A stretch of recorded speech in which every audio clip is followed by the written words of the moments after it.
पहला विवाह है ब्रह्म विवाह, जिसमें किसी प्रकार का वित्तीय लेन देन नहीं होता। इसमें किसी प्रकार के लिए कन्या के बदले या वर के बदले कोई धन या वस्त्र आभूषण नहीं दिए जाते। ये ब्रह्म विवाह है, इसे ब्रह्म, और ये सबसे ऊंची कोटि का विवाह है ब्रह्म विवाह। दूसरा है देव विवाह, जिसके अंतर्गत आप अपने घर में आए हुए किसी श्रेष्ठ यज्ञकर्ता को आप अपनी कन्या का दान करते हैं, वह देव विवाह है। तीसरा है आर्ष विवाह, जब किसी ऋषि को अपनी कन्या देते हैं, वह ऋषि उस कन्या के बदले एक गाय और 2 बैल का दान करे, उसे आर्ष विवाह कहते हैं।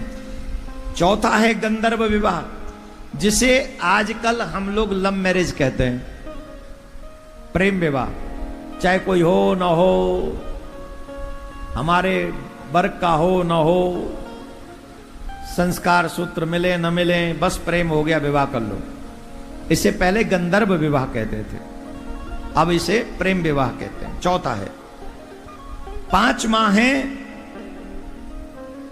प्रजापत्य विवाह, जो 5वां विवाह ऑलमोस्ट हम सभी लोग करते हैं अपने वंश को बढ़ाने के लिए, अपने वंश की वृद्धि के लिए जो विवाह किया जाता है।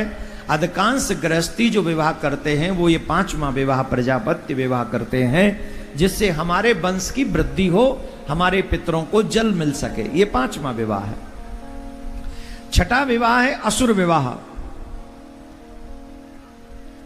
और असुर विवाह किसे कहते हैं? जब हम लड़की के लिए ये कहते हैं ना 51 लाख हाथ पे धरे गए। कितने लाख?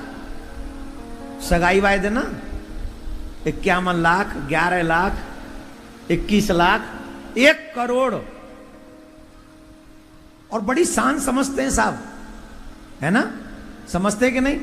और गामन में तो कहने क्या, तेरे पे 11 लाख धरे, चाहे घर ते धरने पर 25 लाख धरवाऊंगा। या को मतलब का भयो पता हो, तुम तो असुर हो ही, तुम ते बड़ा असुर बन के दिखाऊंगो जी। तो भयो विवाह में कन्या दान देने के साथ साथ अगर पुत्र को जमाई बनाना है और उसकी कोई धनराशि दी जाए, वो है असुर विवाह। कौन सा विवाह है? असुर विवाह, वो 6ठा है। 7वां है राक्षस विवाह, जिसे वर या वधू के परिवार से, पहले लोग नहीं होते थे युद्ध करके जीत लाते थे, आजकल तो नहीं है। पहले गांव गांव में ऐसा होता था, नाक का सवाल है, 2 जगह से बारात पहुंच गई और जाके गोली में दमे बुई लेगो छोरी है? तो अगर लड़की वाले से या लड़के वाले से युद्ध करके वो विवाह कराया जाए, उसे राक्षस विवाह कहा गया है।